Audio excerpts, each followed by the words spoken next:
Hey there, friends in Christ. How you doing? It's your sister, Gran Kay. Yeah. I hope you're good. I'm together. I'm well with it. I'm like totally in it. It took me forever to finally find a position that would give me the best lighting to record from, and eventually I found this. So it's all good in the hood. The distance as well is what ensured that I get good lighting. Hence, I'm coming to you guys from such a distance today. Um, so bear with me, and because of the distance, I'm having to also speak a little bit louder, and it's uncomfortable. And I'm really hoping that like you're catching my voice. I think you are. I find, however, that the iMac, like it's not the best when it comes to voice, guys. Like it's like I notice sometimes when I review my vids on YouTube itself.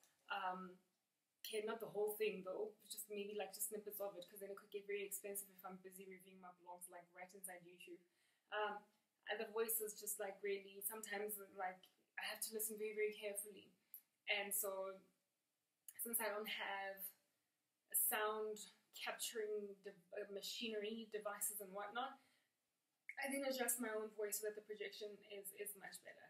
And I hope it's working. I'm hoping that you can totally hear me. Are y'all good? I'm wearing my white jacket today, my jazzy.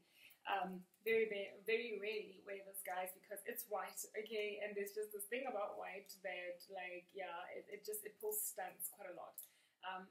Difficult to maintain in terms of, like, washing as well, because then it becomes, like, cream-ish. Very rarely will you ever find me with white stuff, guys, but if I really like something, I get it.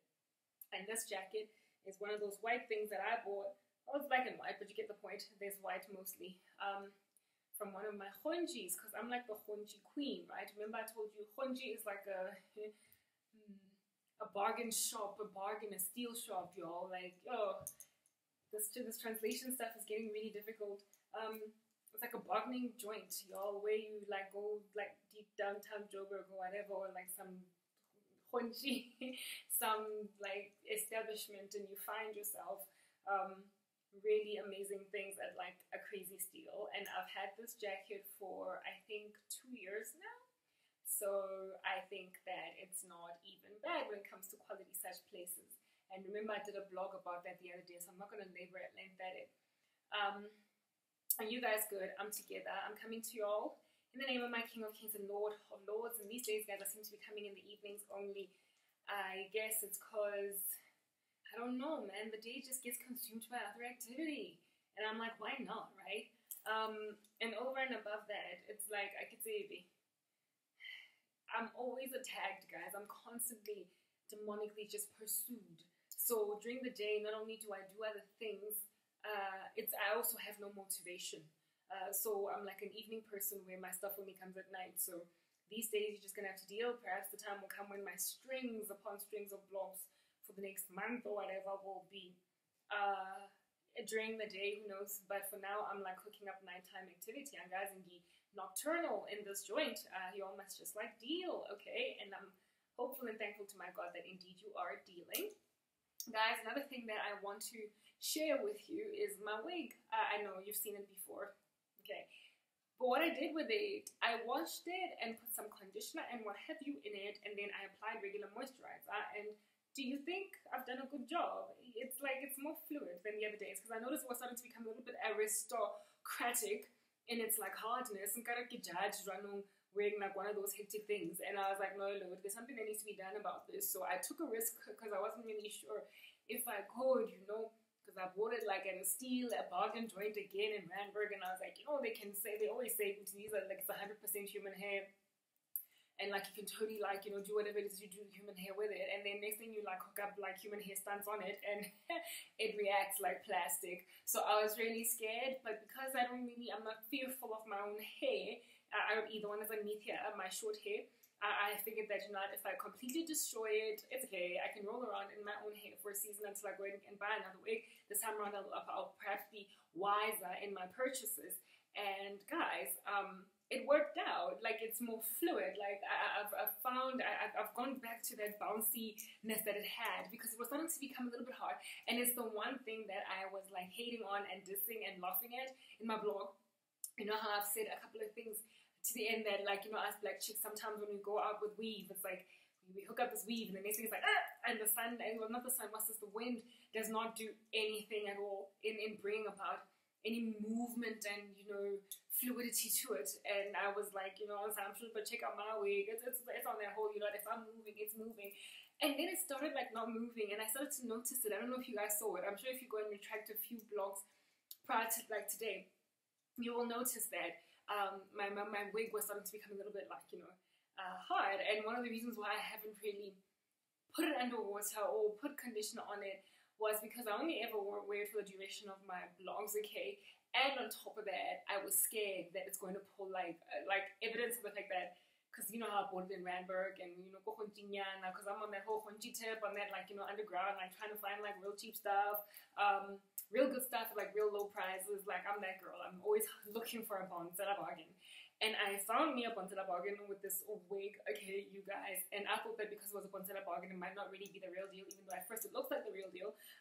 So I took the risk. And guys, it's the real deal. I washed it with regular conditioner, regular shampoo and conditioner.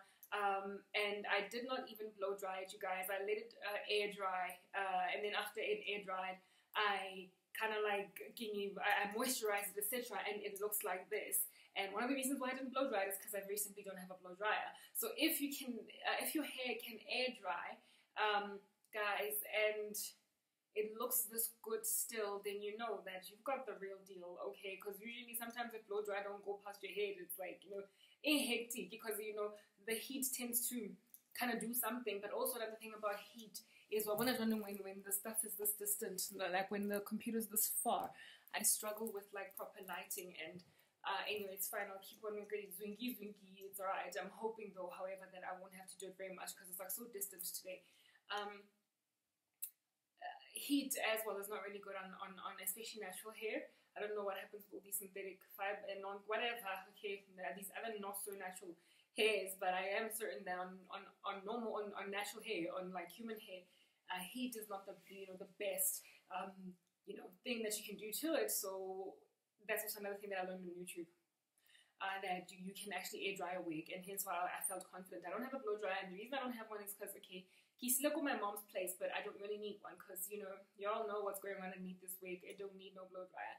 So I literally just washed it, conditioned it, guys, air dried it, and then after it air dried, hooked up regular moisturizer. I really actually just soften free, you know, and this is what the hair looks like, and it's fluid. Like, it's always, well, it started out very fluid at first, and then it went hard. Like, I'm sure you guys, like, just go reverse, do a bit of a moonwalk backwards to like a couple of my blogs from the past few days. You will recognize that the wig was starting to get like, you know, a little bit like, if I was moving left, it was moving left, and I didn't even know what to do. Like, I was playing around with it so much in the blog, but I didn't want to play around too much with it because it was like really exposing like the hardness of it. And so today I took that risk, and it's working out for me. So we praise God for being on that Proverbs 31 tip, guys.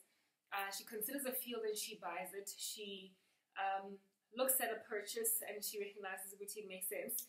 And this year was one of those purchases. I am officially really just, you know, coming around to becoming that girl on that whole comprehensive tip. Even with her wigs, y'all, what's going on? Like, now I can totally like market that joint in Randburg, and like you can get yourself good hair at like a crazy price, and it's real. Okay, I'm sure if I blow dried this hair, it would probably blow dry as well. But the fact that it returned to like a normal state after washing it and moisturizing it, from that, like, you know, was starting to become a little bit hard on some, you know, oh baby, oh baby, oh baby. And it was like, trying to leave me, girl. And I was like, no, please stay with me. And like, I did something about it, and it stayed with me. So we praise the Holy Word of Israel for helping us figure out ways around even our wigs. Amen. I can't wait now. I'm becoming so guru-fied, you guys, when it comes to like all this wig stuff. And not even just wig stuff, but just generally like DIYing. Okay, I'm becoming like quite the guru.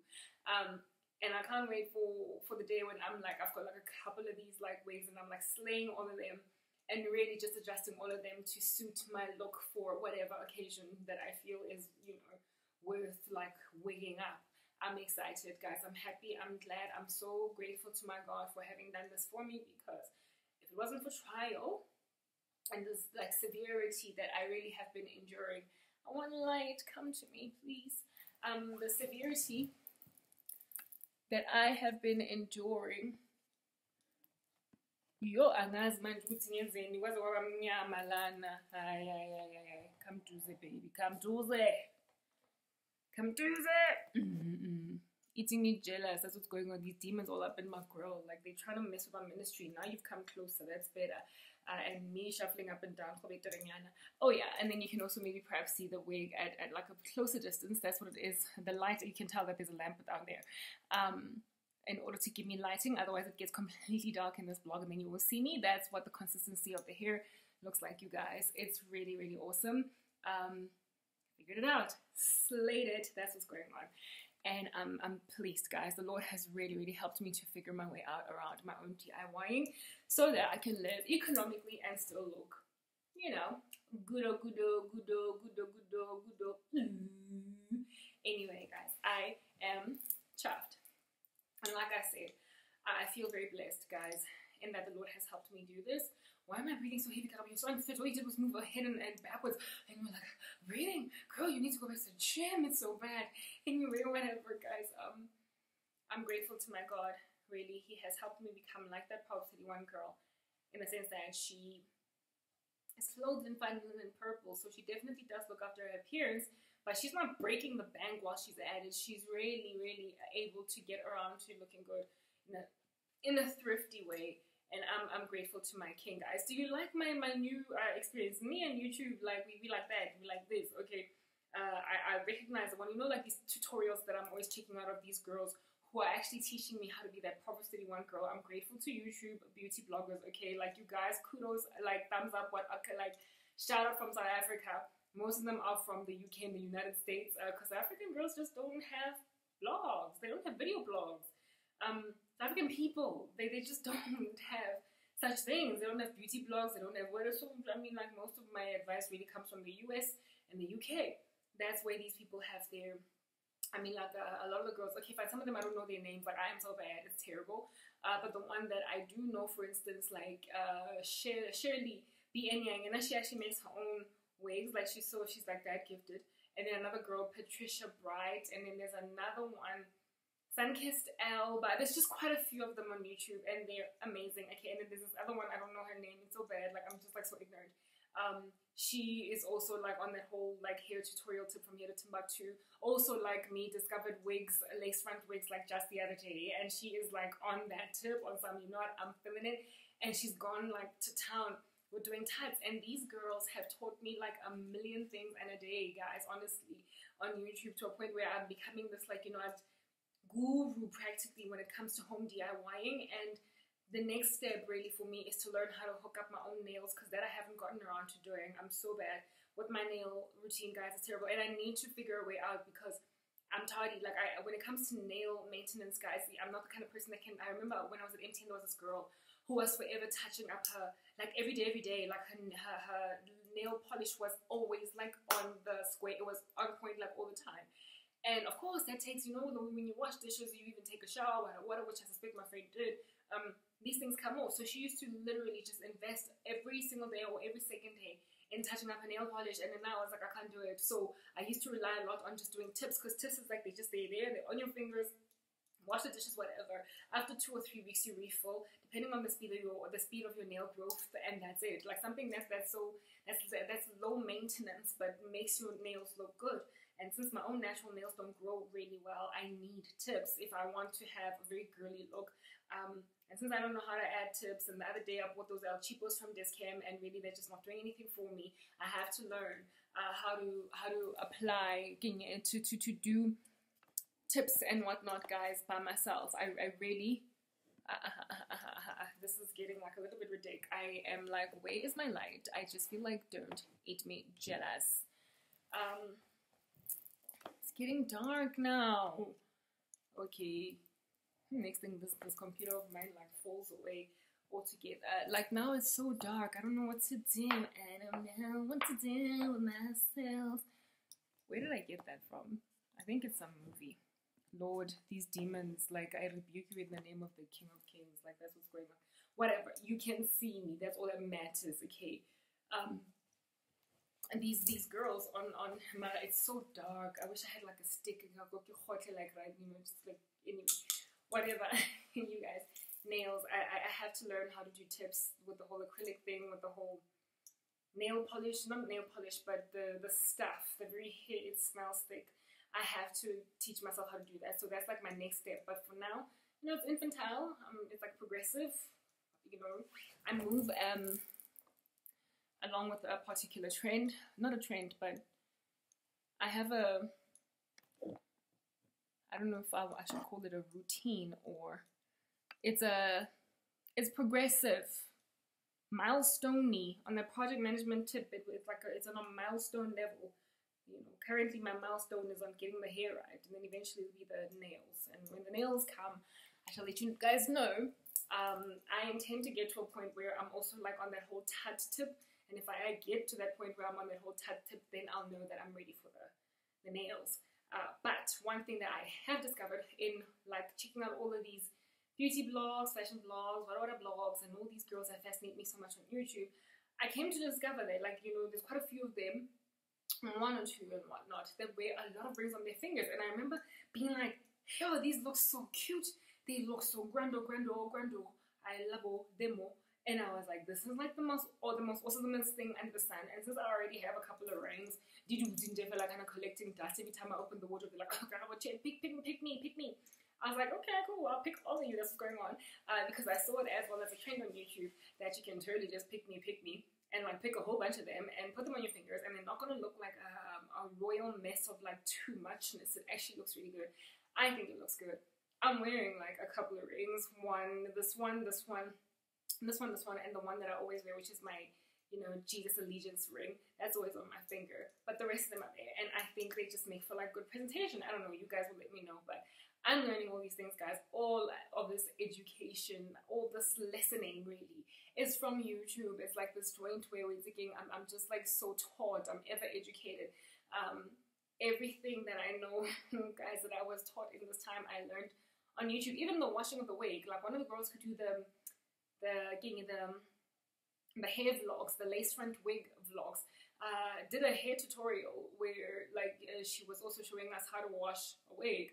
And I was like, oh God, buy some Pantene, shampoo and conditioner and see if it works. Because I went as far as to even get the exact shampoo that she used, lest I should like make a mistake or whatever. And it worked. And she washed it, and she also air dried it overnight. And I was like, okay, I will try it, especially considering I want to have a blow dryer, so it's ideal, and I don't want to buy a dryer either, and it worked. So I'm really being taught, you guys. I'm so chuffed with the way that things are going, and over and above that, I'm grateful to the Lord for helping me, you guys, in getting to really just maintain my look on a budget, and over and above that, just, what's the word that I'm looking for? I'm learning, guys. I'm learning how to take care of myself. And it's not even so much about learning how to take care of myself only, but the fact that I'm just learning. Like the season of trial has placed me in school to do so very many things. I remember when I went to the Lord at first, when I first started out in the faith, really just seeking out His face to make me that amazing, awesome gal in Proverbs 31 that is written about in every respect. I remember asking the Lord to make me thrifty like she's thrifty, and able really just to pick well, to shop well, to do whatever, and on top of that to serve her family with love, and to indeed be called blessed by her husband and her children or whatever. Lord, make me like that gal. And yeah, it's taken a lot of trial. I mean, if I had to be fired from empty and treated like a dog and tossed around like a nothingness, before I would actually get into a season where God was actually answering that prayer through putting me in such a heavy trial that I can't afford anymore to go and go like regularly go to the salon or regularly do whatever, and in checking out these, how in the world did I even encounter these types online? I don't know, but bottom line is, in this time, God has taught me so much. Even stuff like baking, guys, I've learned online how to make everything pretty much. I mean, I I've always known how to cook. I mean, that's just one of those skills that I was born with it. I've always known how to cook. Like, it was just a gene, okay, on that tip. But baking was never my thing. And a lot of other things were really never my thing. But you know what, guys, there's nothing that cannot be learned, honestly. I am a thorough advocate of education, honestly, because, you know, I've heard so many times, some of my girlfriends in the past, when I used to have a couple of them, one of them used to like saying, "Tina, I can't cook, I can't cook." And I'm like, what do you mean you can't cook? You know, I mean, there's just certain things that, when you say you can't cook, it's not the same as saying that you can't. It's like the same as, I don't know, I can't explain it. Like, it's the same if you can't write or read or even drive. You can learn. There are certain things that, yes, there's skills in others, but, and also not even so much as that. Like, the examples I'm using are not even the best, guys. You know,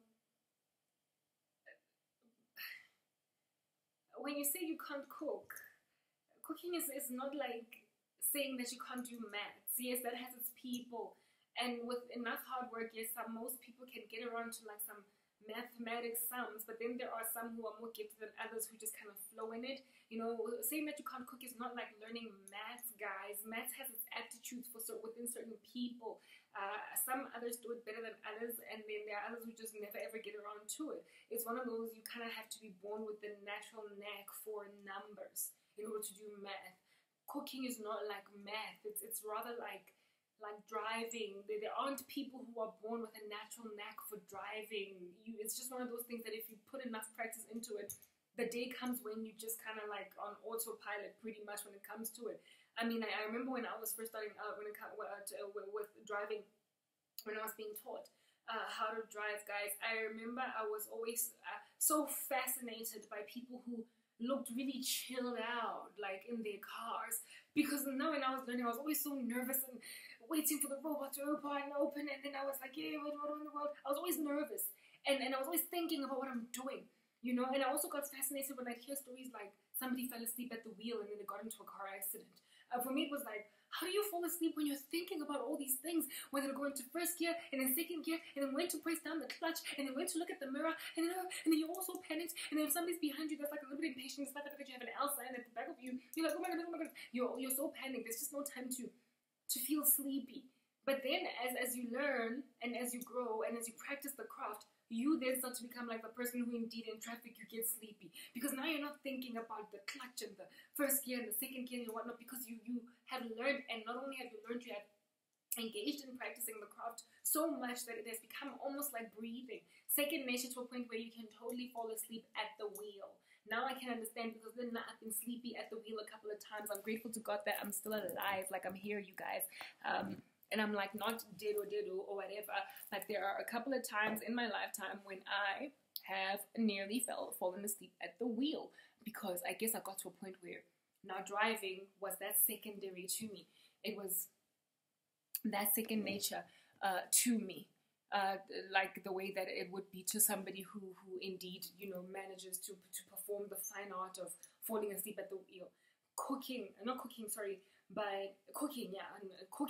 not like it's more like driving rather than it is maths. It's not a science. It's more a skill that you can just you learn it, and then perhaps maybe, you know, your first time making bap, you have to like stand there to make sure that there aren't funny, you know, little porridges that are hanging out, and creating a bit of a separation effect and separation anxiety inside the pub, where you get pull versus the one that's cooked and that's like your first attempt at pub. But then the day comes when you learn how to get that smooth consistency, and then you can totally just sit and watch TV while the thing cooks itself and finishes. Like cooking is like learning how to drive, guys. Cooking is like learning how to drive versus learning how to. I'm like so frustrated with this lighting. It's like basically I feel like demons, chill out. Okay, cooking is like learning how to drive, guys. It's a skill that over time you can totally sleep behind the wheel and your food won't burn.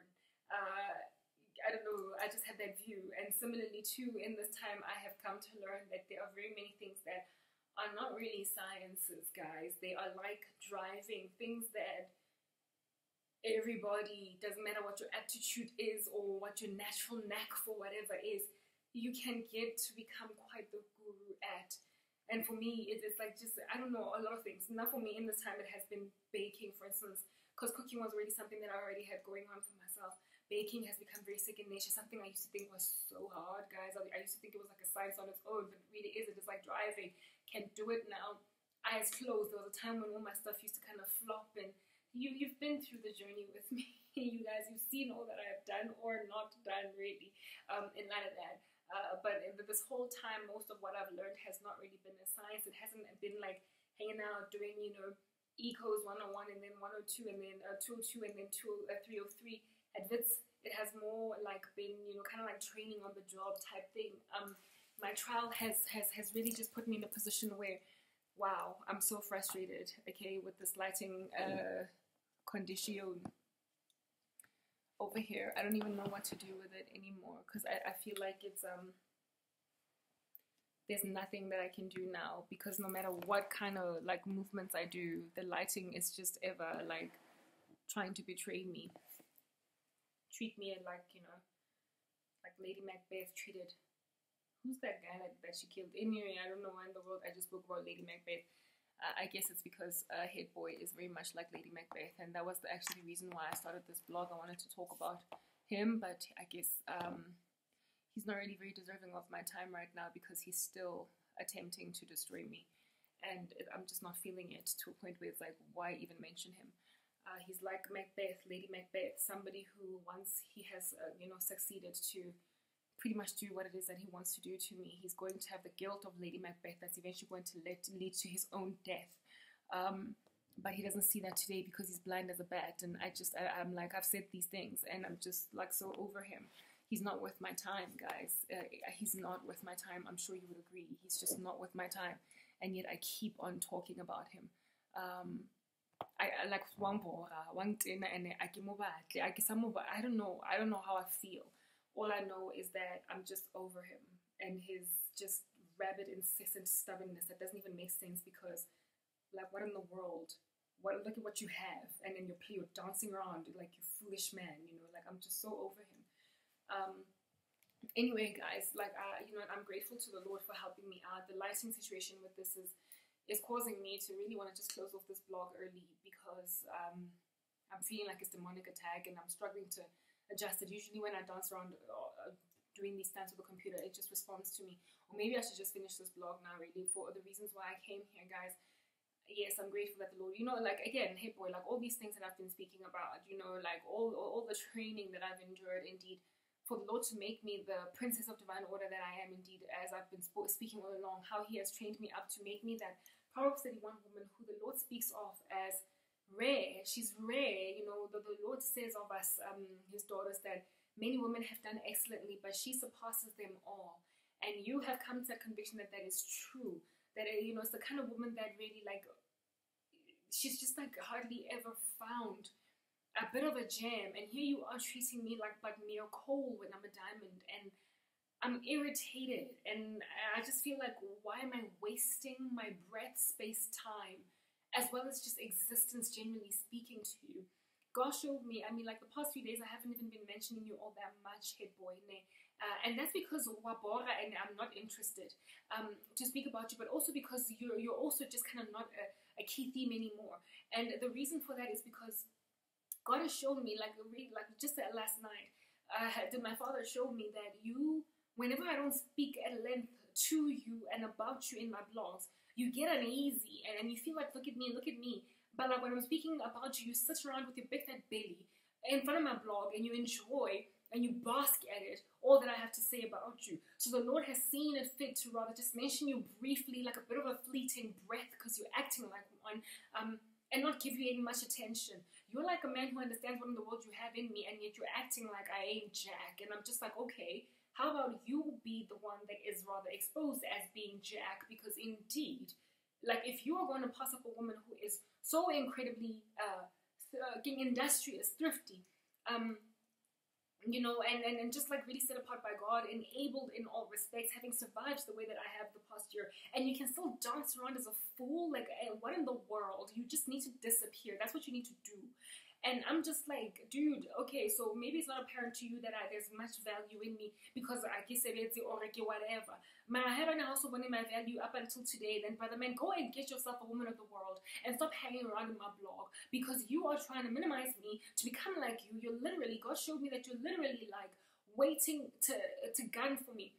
You're going for the kill. Concerning you're waiting for me to be a bit of a sleeping dog that is lying around that you can kill, like a duck that's sitting for you to kill it. You're waiting, hit boy, to devour me once I'm at my lowliest position. Except at that stage, I'm going to be like, but like, ew, who are you? Even if I'm like living in this like downtrodden state, what are you gonna treat me like? You're just this guy. And I said the other day, and I made this analogy, this example, and the Lord is still continuing to use it still. God keeps on using Chloe's ex-husband or husband, I don't know what's the current status quo going on there, Lamar, who Chloe loved very unconditionally, though being, a Kardashian and whatnot. But because Lamar was so insecure about the fact that Chloe was who she was, he treated her like rubbish.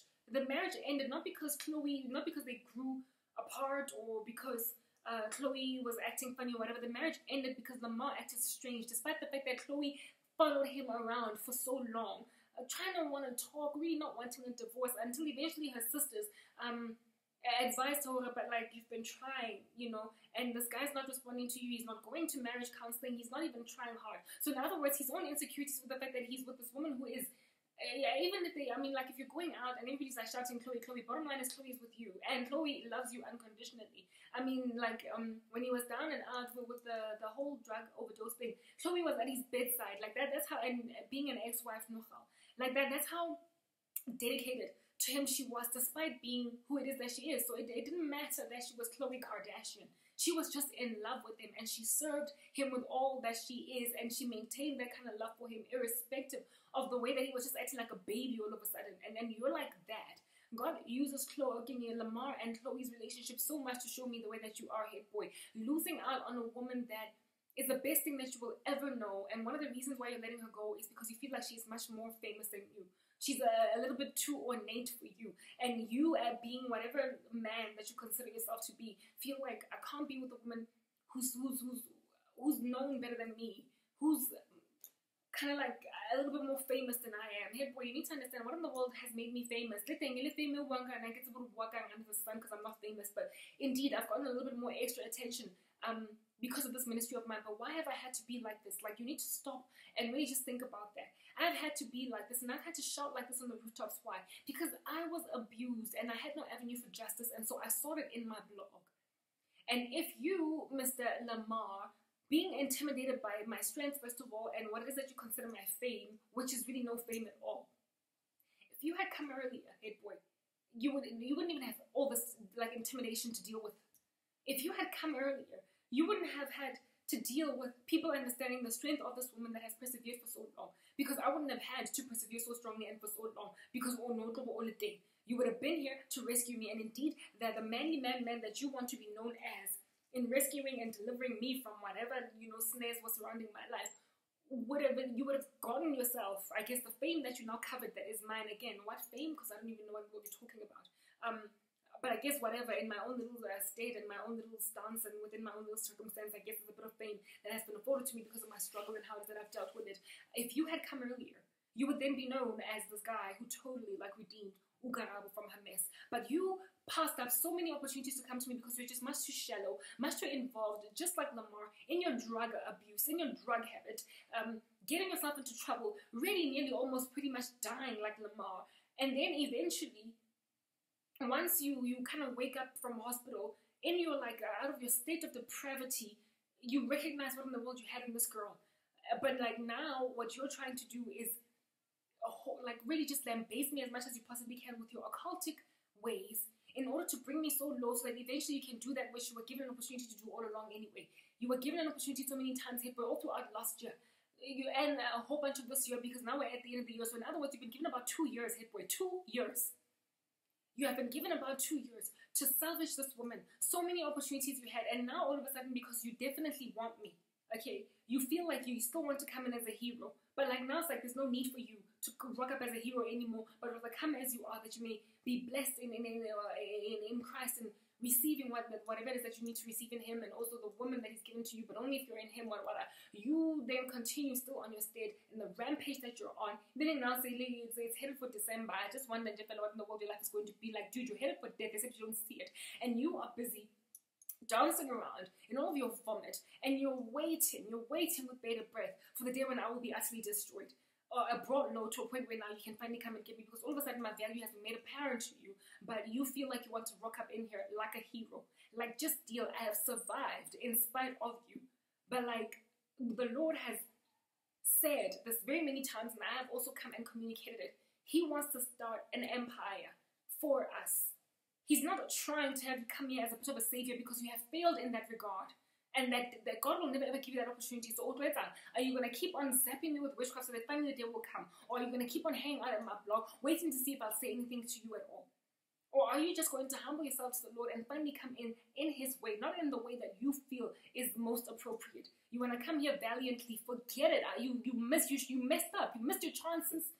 I am not going to be brought low, head boy. And the day is going to come, if you sit there like a bit of a bamboon when somebody else is marrying me, and on that day your bottom lip will be quivering, you will still be wondering on that day, why in the world I didn't speak to you towards the run up to my marriage to some other guy. I just feel like, wait again, I'm so sick and tired of speaking to you, and on top of that, you're afflicting me over and above all the other afflictions that I have been enduring at the hands of my enemies. You cannot, because you've missed out on the opportunities, redeem me out of my rut, because God has already done that. What you can do, however, is humble yourself to the Lord, because God He has given you this girl. He still has not said your foolishness has made you lose Ukarabo altogether.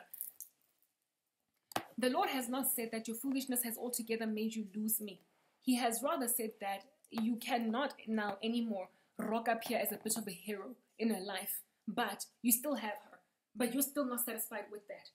You're not satisfied with that, and that's enough to keep you at a distance. And every time I do not speak with you, head boy, in my blog, it's enough for you to feel a little bit antsy and uneasy. And I'm like, how arrogant are you, oh man? To anticipate every single thing just with you. There are many things that I'm dealing with here. There is a life here that I'm trying to grasp and grab. And you are looking at my circumstance, looking at my situation, seeing that I need to get work, what a fish face, etc. And you're like, okay, there's still hope for me to come and be a hero. And you fool me as a hero because you're not one. You were going to be a hero if you had rocked up a year ago. A hero is a man who's in the life of a woman, who valiantly stands up against all odds, irrespective of what it is that he imagines as his woman's status. For the longest time, you walked around very shallowly, head boy, in your very shallow countenance on some, and now you're thinking, okay, fine, whatever, maybe she's cute stuff, but when what taboo saw, a girl with such a taboo that surrounds her. But now, it's like all that stuff it's lost in translation now. And you are realizing that you've lost so many opportunities, and so now what you're doing is you're trying to destroy me so that you can come and save me. Is that going to help you feel better? Oh, then again, you're a person who's very much about my Kla'abatu, and that's why I've elevated to stay, you're still not here. For you, it's about face value, because I'm thinking, as a man, you will know deep down inside that you didn't really save me. You brought me so low that you would eventually save me. But it wouldn't bother you because you only care for appearances. In which case, brother man, you have got to grow. Because what makes you truly valiant is when you are actually really, truly valiant. You coming into my life after having zapped me with enough witchcraft that I would be brought low so you can come and save me, means Uti, you're going to spend the rest of your life knowing that, you know what, okay, so I didn't really save her. I used a whole bunch of witchcraft so she would be so low so it would look like I saved her, but you know what, the eyes of men are what matter. I'm a very honest woman, head boy, hence the Lord one has set me apart for this ministry, and hence why I can even say the things that I'm saying to you right now. Living in pretense, a little shallow, I can't do it. Over and above that, there's just a difficulty in maintaining a lie. And so honesty is like the biggest thing to me. I don't know how in the world I would be able to be with somebody or be in a situation where the situation started out on a lie. I don't know how in the world I can ever do something like that. And so if you're a man today that is sitting where you're at feeling like it's okay, or that you can totally survive living with me, knowing that in my eyes, they say the Lord did not open up my eyes to your random stunts. that in my eyes I think, oh, if it wasn't for you, I wouldn't, I'd be like a bit of a dog. Oh my goodness, a bit of a dog. Meanwhile, deep down inside, you know, you're a very strong woman. You would know that. Not only would you also know that, head boy, you would also understand that if it was not for your witchcraft, I would have probably gotten out of my rut just by myself. Is there not something inside your manhood that makes you feel like, but I'm a wimp? Is there not something in your manhood that makes you realize, no, I'm like the person who took performance-enhancing drugs in order to win a competition. I don't really have true talent and true endurance over the other athletes that I won over. You're like a person who's using steroids in order to grow their muscles. You're not doing it with your own effort. And if that is the truth, how then can you rightly feel like you'd be proud of your accomplishment? So if you can be satisfied with the fact that the eyes of people look at you and see you as a person who saved Karabo, but you deep down inside know that that's not true, that means that you're a man who can live on a very big fat lie for all of your life and it would not faze you. And that is not the kind of brother that is supposed to be my husband. Hi, everybody. I cannot be with somebody who can live with a lie like that because I myself cannot live with lies. So I will be like a person who is this pure thing that is living in the midst of a very black, darkened man. How in the world am I ever going to survive? I told you.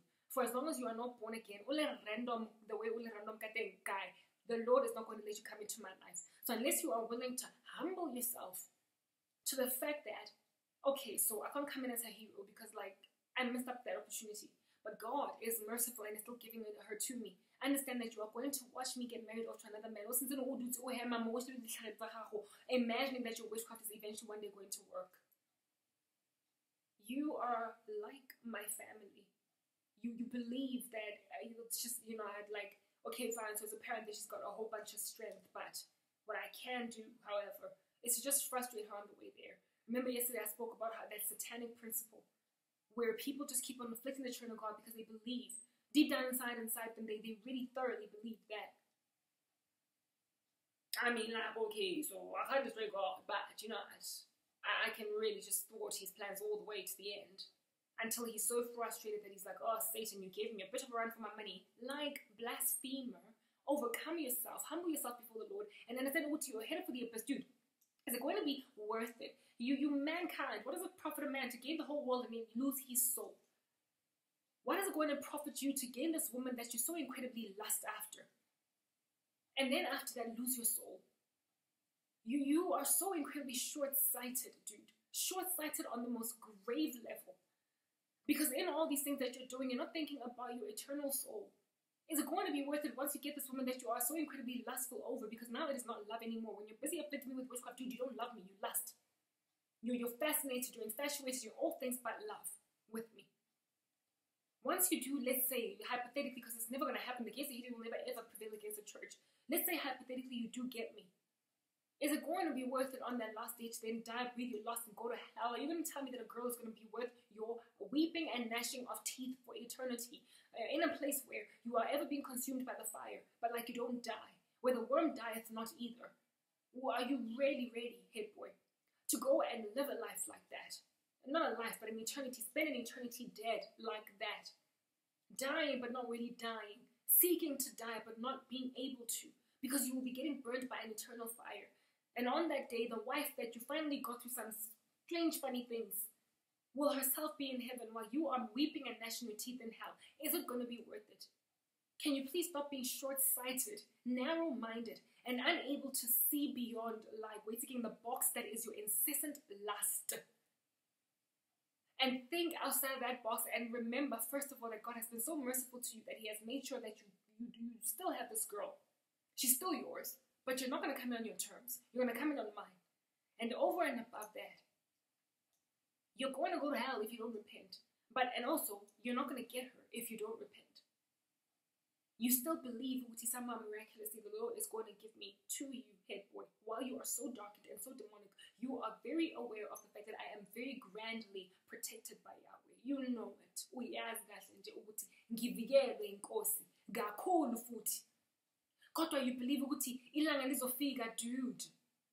When I am like totally like not protected by this massive God anymore, really. It's been 2 years that I have been living like a bit of a miracle. Gismanga, I did say the other day, I'm a walking miracle. And yet you don't see it that way. You figure that I'm just really strong, but even like something really strong with enough resources and enough endurance, perseverance, and witchcraft can be brought low. Boy,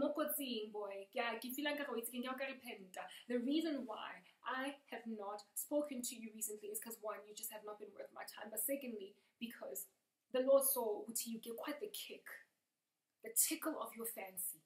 When I come here on some hit boy, this is what God has shown me about you guys. Like, I don't know, just blow my life and relax. Understand that this is the woman that I am. And the Lord is going to hook us up with an empire guy.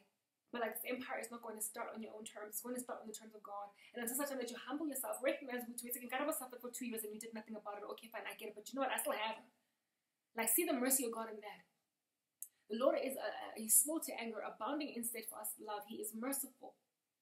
And he has said that I will give you this Proverbs 31 woman who seeks out a field, considers it, and buys it. The one who is like a crown on a husband's head. I will give her to you, even though today you are rottenness rather to her bones. Even though today you are this like wicked man from here to Timbuktu, I will still give you this woman. But on my terms. You, however, head boy, are trying to take me up the way that David took up Bathsheba. Like a thief. You can't do that. Yeah, the daughters of God are not taken in some random meaning. Oh, I guess what I've gotten kind of way. Madaisi the occult. I've zapped that's what's going on. You need to understand, I am a princess of divine order, covered by the God of the universe, Yahweh himself, has put a hedge around me, behind me, and before. It is written in the word of God that he will hem me in. And you imagine, O gate of Hades, in your futility, following your father the devil, that you will one day be able to prosper over a child of the living God. How arrogant are you to so naively believe that that is true? I am weary of speaking to you. I have spoken to you gently enough, but you know what? When you don't listen, eventually the Lord is going to speak through me in the way that he spoke to the Pharisees. God immersed himself among the prostitutes and the tax collectors and spoke very gently with them, giving them the gospel, even protecting them, because they were willing to hearken to him and they had humbled themselves to them. But once you walk around amidst the fire of Christ and you still imagine yourself able to overwhelm this God, understand that God is going to speak to you the way that he spoke to the Pharisees. Woe, woe, woe to you Pharisees, you teachers of the law. You are careful to clean the cup on the outside, but inside you are dirty. You are like whitewashed tombs, putting upon people a yoke that even you cannot take on. Whoa. So head boy, the fact that you have sat at my block for 2 years like a bit of a sitting duck, and not repentant though, still also believing Uguti. It's possible to overwhelm the power that I walk in, and on top of that, every now and then, sometimes you've even thought, Uguti, maybe I'm even practicing in the occult as well, therefore, telling me that I'm casting out demons by Beelzebub. Woe to you, Pharisee, that's what I gotta say. You teacher of the law, you are like Saul, who was a Pharisee before he got converted, persecuting the church, even trying to bring them to death.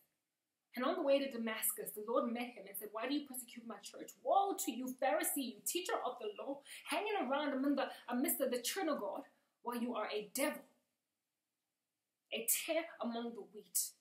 You are going to get hurt, brother, especially because you are in the business of afflicting the church of Jesus Christ. Enough is enough, head boy. Enough is enough.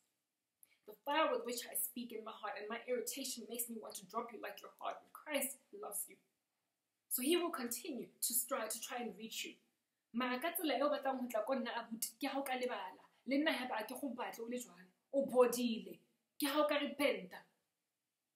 am not interested in being taken by such a darkened man. I told you, if you don't come here repentant, you're going to murder one of my children, one of our kids. Why in the world would I want to go and throw myself into such a heavy rut as that, when the Lord has given me such a strong prophetic gifting to know what in the world is going to happen in the future, and then I go and I grab a future that is full of tragedy, like running in there, renegade, hit the ground running, to destroy my own life? Are you serial? Like, woe to you, Pharisee, you teacher of the law, because you love to even immerse yourself among the church while you are not of the church. Demas left us because he was never of us. You are like this dark thing, this black stain, amidst a whitened people, a purified people, because you love to surround yourself with the church of Christ. You are dark as day.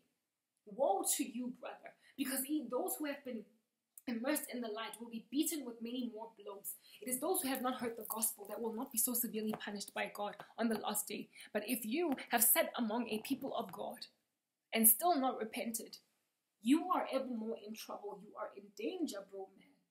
I just feel like you need to go and repent. Like, especially because you sat while you were being fueled every single day, pumped with the gospel, and you still didn't repent. If anything, you went and persecuted that very church. Understand that you're in a lot of trouble, guy. Woe to you, Pharisee, you teacher of the law. You are like a whitewashed tomb. Just because you immerse yourself among other Christians, always inside the Church of Jesus Christ, does not make you a disciple. O busy wanting and desiring very lustfully so a child of God, O David, lusting after a Bathsheba, even killing her husband so he can behold her. Such abominations. I have gone through a lot, head boy, a lot. I have suffered for the cause of Christ. God is not about to hand me over on a silver platter to some wretched, darkened man. Understand that. Get that, oh brother. So if you don't want to rock up all up in this joint and go and start the empire with me, it's fine. I will go and start it by myself. Mar, you can't come in here at your own terms. You were given almost 2 years to rescue me. And now that you have failed at every turn, you all of a sudden are trying to bring about a circumstance where I will be so brought low that you will finally save me. You were given that opportunity where indeed I was so brought low that you could save me when I was at my mother's house. Instead, all you could think about at that time was the fact that you feel like I'm a little bit ghetto. Like I'm a little bit too much on top of like the rooftops. I must just chill out. And now that you feel like I'm classy enough for you, you want to reduce me to that status where I was back at my mother's house so that you can then come and get me once and for all, this time around, believing me, the worthy woman that you have always somehow missed I was. Woe to you, Pharisee, you teacher of the law, you. Putting a yoke upon people that you even cannot walk in. A bit of a, you're just this demonic man that is ever surrounding himself with a church head boy. You're always in my dream like you were just around us. Like the church, even when you felt like there were the children of God jumping around dancing in this particular school that we were at. Because it was a school that we were at. Because the children of God are ever in learning his word. Growing in the understanding of his of the knowledge of him. And you were in this school, but you were the only one that kind of stuck out. You're like a person, the word of God, it is written of you, head boy. These things that you're doing, you have been prophesied about. You are in trouble, brother man. It is written in the word of God that in the last days, men will be lovers of themselves, lovers of money, boastful, proud, blasphemous, etc. And there is a part where they say, having a form of godliness but denying its power. And it is also written about these men that they are ever learning, but they are never coming to the knowledge of truth. Being deceived and deceiving while being deceived. You there, you've got a reputation for being alive, but you are dead. Constantly surrounding yourself around the church of Jesus Christ, among the people of God, but you are not a sheep. You're a wolf among us. Ever pretending that you belong to the church of Christ. And this is what the Lord says to you, head boy.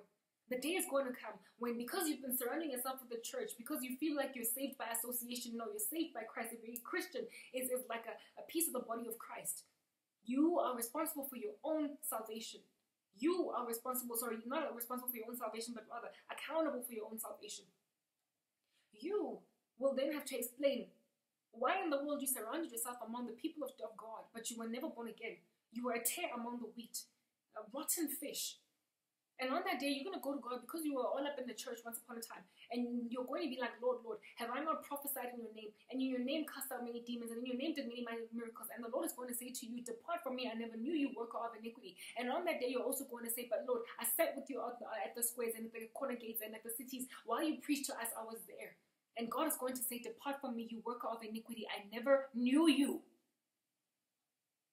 You are not a child of God, but you immerse yourself so much among the children of God, such that you think by association you are therefore saved. But God sees the heart. He looks at the intentions of mankind. And it is also written about you, also in 2 Timothy, or that you, they who are lovers of yourself and lovers of money, boastful, pride, etc., having a form of godliness but denying its power, immersing yourself among, ever learning but never coming to a knowledge of truth. Hence why you are also in that school. You're inside my blog, inside the church, but you're never coming to a knowledge of truth. You're never coming to a conviction. And because you have gone ahead and sought out these other miracles and the occult and whatnot, the Lord will send you a strong delusion that you will believe the lie. You are in trouble, bro, man. The Lord says this about you as well, further on in the same passage. You worm your way into the homes of innocent women, and you cause them to fall into sins. That's what you're trying to do with me. You're trying to worm your way into my home and fill me with sins, fill me with lust, fill me with the very things that are crawling all up in your skin. God says that have nothing to do with such people. It is written again in the same passage. You are a man who is ever immersed among the church, and because of that you imagine yourself saved. And God says this about you: because you are neither hot nor cold, but you are lukewarm, I will spit you out of my mouth. He says that you have a reputation for being alive, but you are dead. In other words, you have a reputation for being Christian, but you're not saved. Woe to you. And you will be beaten with many more blows because you were forever inside the church, yet you never got converted. You never got converted. Sonke lesikhathi ubhizi uhlezi nabantwana benkosi kodwa awumazi. You don't know God, and yet you are ever around his people. Not only that, you're also ever persecuting them, smashing them upside the head boy. And then you fell and get happy because over and above the fact that I am so afflicted already, I'm in pain. You are ever so, like I told you, in the dream, we are, all of us, the children of God, the many of us that were in that dream, you were walking around in the school with us. Everywhere in Jafela we went, you were there, but you were not saved. You were the only dark one among us, but the rest of us never knew. Because we never know until the last day. There are some of us who sit under preachers all our lives, and when we die, we will learn that they were not saved. And yet they were the ones that were preaching the truth from the pulpit. There are brethren that we call brethren, fellow Christians that we call fellow Christians, that on the last day are going to be revealed as wolves among sheep, the wheat among tares. The Lord says that Satan comes and sows tares among wheat, but he lets them grow among the wheat. On the harvest, however, the angels of the Lord are going to then separate the tares from the wheat. You are going to be like Head Boy, the tare that is separated from all the wheat that you're always surrounding yourself with. When the Lord returns and you're in church, you're going to be like the guy who's not taken while everybody else is taken. You're going to be the guy who is constantly, even in front of the youth group, telling them a few things, and then if the Lord returns on that day, they will be taken and you will be standing there also a baby. And on that day, it will be too late. You don't imagine yourself a lost man today because you're always around the church. You just feel like you can somehow mix your ancestral worship together with the worship of Christ. You feel like I'm just a little too extreme. Except I'm like, dude, you are going to hell and you're hitting that ground running. Are you really going to let Satan deceive you that much? Despite the fact that you have seen the miracles of God. That's the thing, like with the Pharisees, they were always around the people around Christ, and they saw what Christ did. Instead, they accused him of casting out demons by Beelzebub. They didn't really think he was all that in a bag of chips, and they eventually landed up taking him to his death. Because they just felt like, whatever, you have got no right at all to be practicing these signs among us. So you have had the sign of Jonah sent to you, this girl who is so incredibly prophetic, having told you we're taking from here to Timbuktu, pretty much all the things of your mind, dude, like get in there. The Lord opens up your brain to me. And you think that you can be a bit of a Magneto, a Miss Charles Xavier, and hook up a bit of a helmet so I won't get into your head, except the Lord is like, no, but like Magneto and Charles Xavier are creations in a cartoon strip. Karabo is not Charles Xavier. She is my daughter. Meaning that Magneto, when you hook up your little thing over there so that I can't get through into your brain, the Lord is very well just like, I don't think so. Throws it away and I get into your head anyway. This is not a game of X-Men. This is a game of eternal salvation. That's what's going on. And you are missing that bus with your eyes wide shut.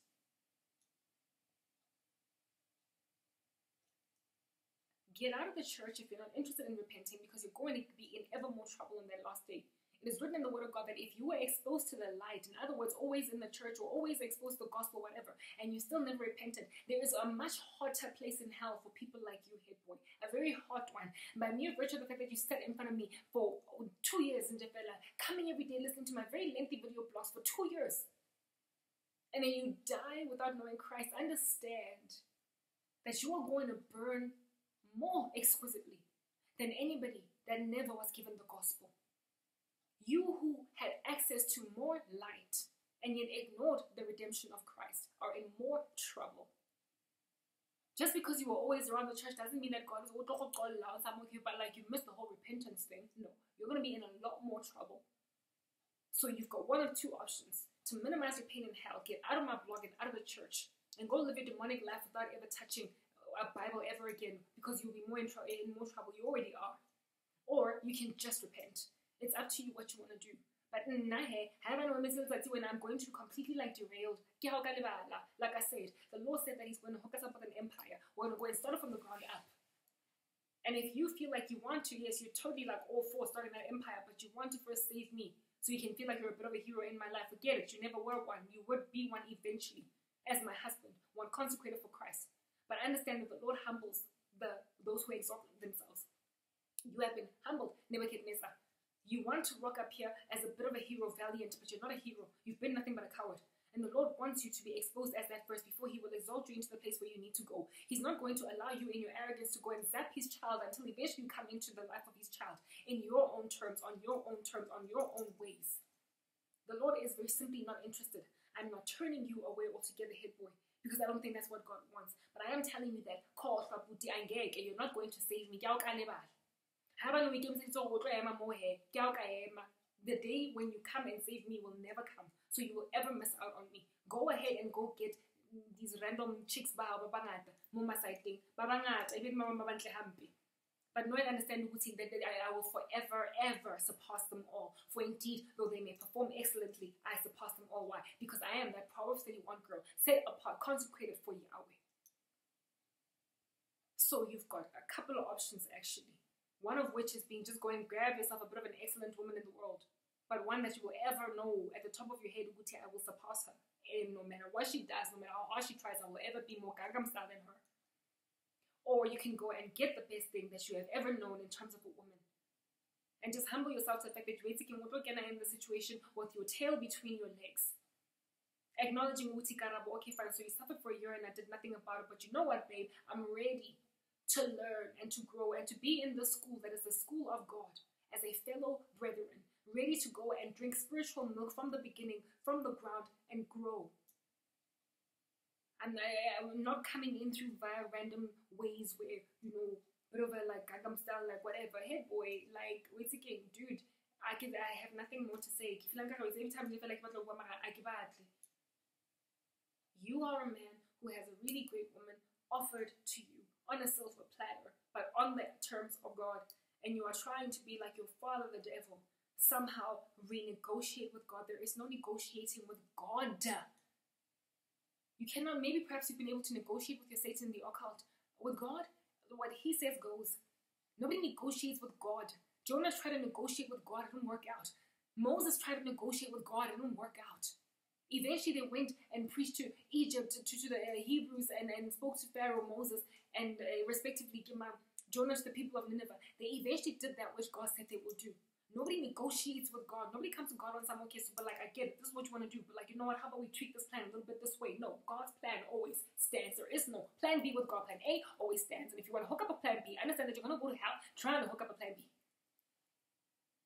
Plan A is always the plan that goes down in Christ. There is no such thing as a plan B in the kingdom of heaven. It is always the plan of God that prevails. In his heart, a man plans his way, but the Lord establishes his steps. Why? Because the Lord has got a plan A, and the plan A is an eternal plan, and nothing ever will change it. So therefore, plan A is the plan. It is not plan A, it is just the plan. And here you are, trying to mess with the plan. Almost as if though it is possible for it to be plan A, when it's only just the plan. You cannot come in by some other way, because then you're just a thief and a robber. And indeed, just like your father the devil, he comes in to steal, kill, and destroy. But my Christ has come that I may have life and have it more abundantly. God is not interested in you coming here on your own terms, head boy. He wants you to come, but on his terms. And understand that just like Jonah was put in the belly of a fish until eventually he turned and did what God wanted him to do, you too are now currently in a very dark space, uncertain with yourself, unsure where to go, unable to really move. You don't know whether you're coming or going. You're a bit of a rock in a hard place. You can't go anywhere because you're trying to run from God, Jonah. Understand that you're going to go and preach to the people of Nineveh. No matter how bitter you feel or how immature you may be while you're at it, you're going to do that which God says you do. There is nobody under heaven that has been ever set apart by God to do a particular work that has ever done anything different. You go and tell me where in the Bible God ever changed his mind. And then we can perhaps then talk about that blasphemy if you find it. Understand that unless the Lord has decreed it, it is written in Numbers. No one can change it. Unless the Lord has decreed it, no one can change it. Did you hear that? Who can speak, it is written in Numbers, and have it happen unless the Lord has decreed it? Can't nobody do that. And here you are, Brother Random, trying to do that. You are like everybody else in humanity. History repeats itself. We are such an unlearning bunch as people. Like things that have yielded certain results that are disastrous and catastrophic in history, we do them again and again and again. Yet again, showing we war not against flesh and blood, but against rulers, against principalities, against spiritual wickedness in high places. Because how is it that humanity is performing the same mistakes that they made in the times of Hitler, in the times of Mussolini, in the times of Stalin, and they're still performing them to this day, even though back then it yielded whatever results that they yielded.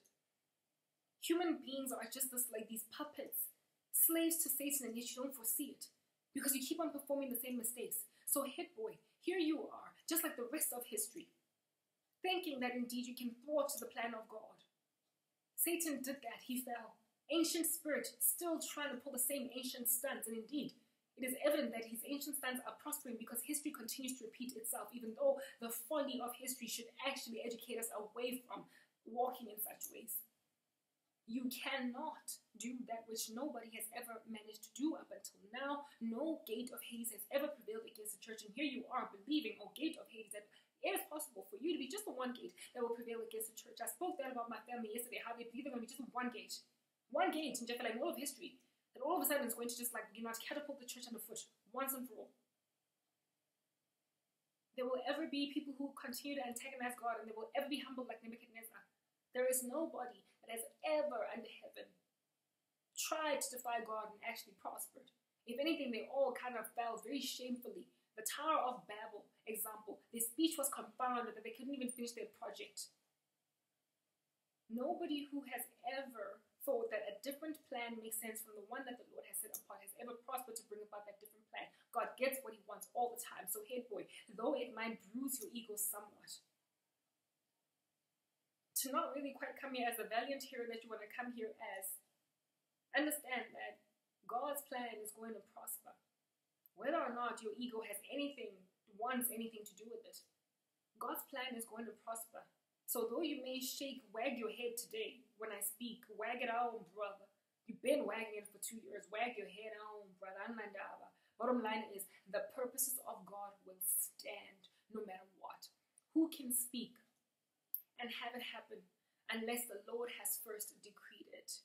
I am not going to be converted into anything at all other than what it is that I'm supposed to do. I will not be a prostitute. Some of you have thrown such random witchcraft to me. I will not be a prostitute. I will not die like prematurely. I will, guys, like these random things that you all say to me every now and then when you hook up your seances all up in your demonic joints. Like none of them are going to happen. Because the purposes of God are such that you're going to get married to a particular guy. He's going to be severely humble on the way there. And you're going to go and start an empire. And you're going to die quite the old Magogo.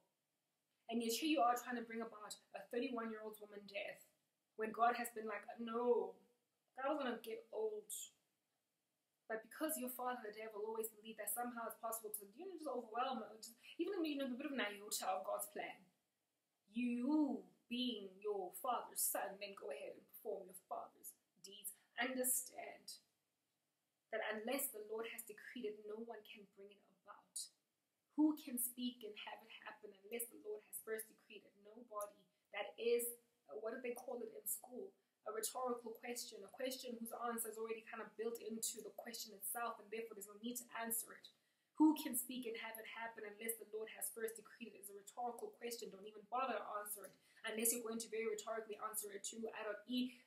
Worship the very answer that is no one. Who can speak and have it happen unless the Lord has first decreed it? So Head Boy, who are you exactly, oh arrogant man, that you imagine yourself the one little iota of a gate of Hades upon all of history? Ancient spirit Satan hasn't even managed to do it, and he's wiser than you. To all of a sudden, just today, you're going to be the one gate, oh mere mortal. that overwhelms the plan of Jesus Christ. Repent, you're arrogant. Repent, you're exceptionally arrogant, exquisitely so, in the most devastating capacity, because it's taking you to hell, and you're hitting that ground like a renegade running, and that's what's going on. Like, umama thateng, abuti. Ke bilang ka ba ka repent. Mara ha o sa batle, nna kopa o ntlohele he ka ditlhare tsa hao ke tenegile, ke borile, and I'm sick and tired of speaking to you and about you. Stop hanging out all up in the school of the children of God when you're not a child of God at all. You're not born again. I don't know whether or not you believe that you are, or you're trying to deceive everybody around you that you are. But like, you ain't saved. And even if you were able, by the way, guy, let's just talk about that. Even if you were able to rock up here somehow, because now you finally brought me to that like lowly position that you imagine I'm finally going to get to. Do you think speaking there as somebody who's very clearly not born again, and therefore I'm able to pick up that weight again, this person already regenerate, and on top of that, with the spiritual gifting that I have, guy, like maybe you think you're a bit of a magneto, you're going to put that hat on your head all of our marriage in Jefela so that I don't see Uguti Grand, this person is false. How in the world do you think you were going to get over that head? Well, let's talk about it. First of all, you've got, my spiritual gifting gives you goosebumps. You know that I've got like these eyes that see like these crazy things. And yet you're trying to come here. Well, let's say you didn't manage to come here. You would then have to get over the hurdle of the fact that God would continue to show me that you're not saved. And then once you overcome that hurdle, if at all you overcome it, because somehow my foolishness, I become foolish overnight, I then still let you marry me, you would like eventually get busted. And you know that. Like, it's not maintainable. It's not sustainable. This thing of yours that you're trying to do. Let's say you do finally get me to be lowly. On the day when you rock up and because it's like you're not going to happen, that's not going to prosper. On the day when you finally do knock on my door because finally you decided I'm totally not going in for the kill now, how are you going to look me in the eye? Because you know I'm like crazy spiritual. You know I'm also like crazy intuitive. The Lord has given me like a very strong gifting. You won't even be able to be a proper boyfriend to me because half the time you're going to be looking, anywhere but in my eyes, because you know, Uti, I can pierce through you. This thing that you're trying to do is not sustainable, guy. You're doing it anyway. Even though it's very overtly in your face, like black and white, just foolish. Like I spoke about my family yesterday, how the things that they're doing are just so like overtly foolish, and yet they're doing them anyway. That's you. You cannot maintain a lie. It's so hard, if not impossible. Especially in the long run, and I'm sure you would imagine if somebody becomes your wife, it's a bit of a long run maintenance hit, boy. Like, I can't do this. Like, you're not going to save me. The Lord is not going to let you come here as a bit of a hero. The Lord humbles those who exalt themselves, and He exalts those who humble themselves. You are trying to exalt yourself into a position of superhero in my life. Also then, like your father the devil, usurping God's status as my savior. God's status as my savior. You're trying to usurp it. And you think God is going to let you. Come on, hit boy. Narrow is the road that leads to life, and few there be that find it. Broad is the road that goes to destruction, and many enter into it. Where, hit boy, do you want to be on that last day when Christ returns? Do you want to be hovering around on the broad road while tickling the toes of those on the narrow road? Or do you just want to be on the narrow road? It's a hard life. It's a hard knock life for us. It's a hard knock life for Christians. Instead of treated, we get tricked. Instead of kisses, we get kicked. But you know what? It's the only life. Done. It's the only life. Because everything else is death. So if you don't want to be tricked, and if you don't want to be kicked, hang out then in your broad road, but understand that you're going to spend an eternity being tricked and kicked. It's up to you whether you want to spend a brevity here on earth being kicked, or if you want to spend an eternity in hell by the flames being licked. Hey boy, you're in trouble. Like, where's the game? Broad road, hanging out, jokes, like, aside. Understand that the majority of humanity is going to hell. And you're on that road, head boy, hanging out with them. No servant can serve two masters. You will either love the one and then hate the other. You cannot have one foot in the Christian faith and another foot somewhere else. That automatically means what you serve Satan for. Unless you are wholly immersed in Christ, you are not of him. You could totally be hanging out amidst his disciples, even speaking the language of his disciples, for you know the Bible well. But if your heart is not with him, indeed you are like those obstinate people the Lord spoke about. These people praise me with their lips, but their hearts are far from me. The Lord says that we must get away, escape people like you, because you worm your way into the houses of beloved children of God, and you try to bring them low and fill them with passions and lusts, trying to bring the fall of the church, trying to get them to fall away from the faith. I know that there is a strategy in the occult to try and marry me off to some unregenerate guy. God is just not going to have it. Like, just very simply so, you must deal. All of you there in the occult, they are trying to bring about some kind of an end in my life where I'll end up married to some unregenerate, like darkened occultic guy. Like, the Lord is not interested in that being the status quo and end of this girl who suffers so severely. I know there is a strategy in the occult, you hear me, of marrying me off to an unregenerate man. And what better unregenerate man all of you have figured to marry me off to other than Head Boy himself? Understand that before that will happen, before I will say I do to that man, out of the protectiveness of God, lightning will strike Head Boy from heaven before he so much as takes me as a wife. That's how protective he is. And even though I may be there at the altar crying for my now late, almost husband, that will have been God's protection for me, and God will not bat an eyelid. He will comfort me in my pain. But like, to the eternal lake of fire you will go in trying to kill off Mtanagankosi by marrying her off, even though she prayed against it very fervently, to some unregenerate dude who imagines himself the only gate of Hades that will one day somehow miraculously overcome the church. Broad is the road, Head Boy, that you're on, and guess what? It leads to destruction. Many enter into it. Many of you and your occultic friends are in it, and you are all going to plunge into hell one by one. You're going to hit that ground running. It is up to you whether you want to get off that road, or if you want to hang out on it on your own terms and feel like, you know what, I can still totally enter into heaven by some other way. The Lord is just going to be like, depart from me, I never knew you. Yes, you hung around my synagogues, I saw you. Hovering around my people, I saw you. All you are is a Judas, rolling around my disciples, even hanging out with me, Christ himself. But at the end of the day, you're exposed as the one set apart, predestinated for destruction, Judas, the one who sold the Son of Man into death. The one who sold the Son of Man to be killed, though wandering around, dancing around Christ, acting like he's a disciple, but like he was completely dead from the onset. But Christ knew this all along, although he allowed the man to kind of hover around all along, for it was written about, and the prophecy was fulfilled through him.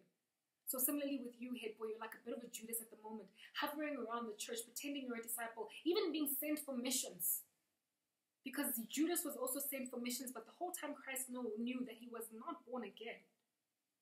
He was the only disciple among all of the 12 that was not born again.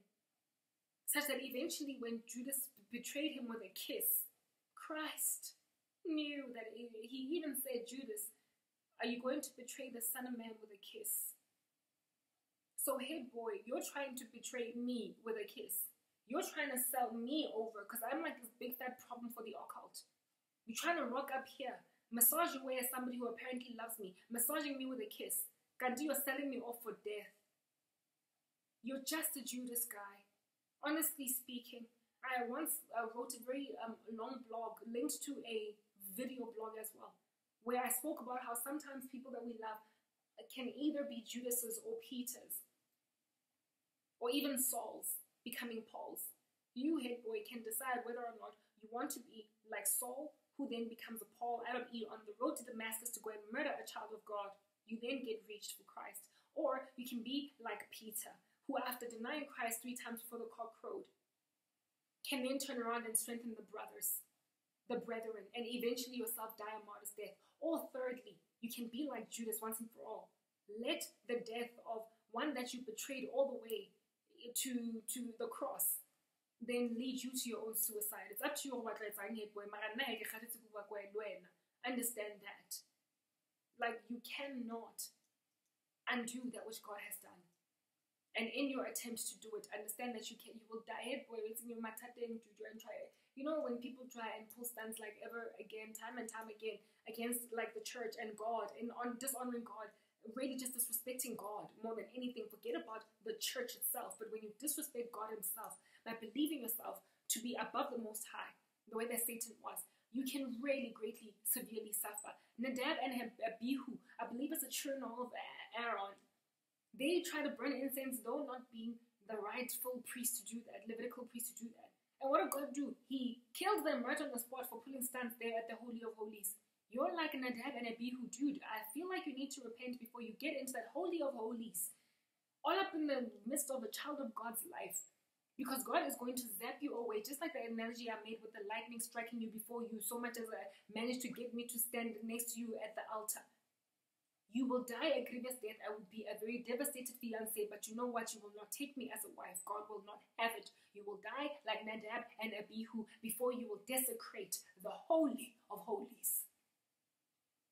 The Holy of Holies now dwells in the throne of God. His name is Holy Spirit.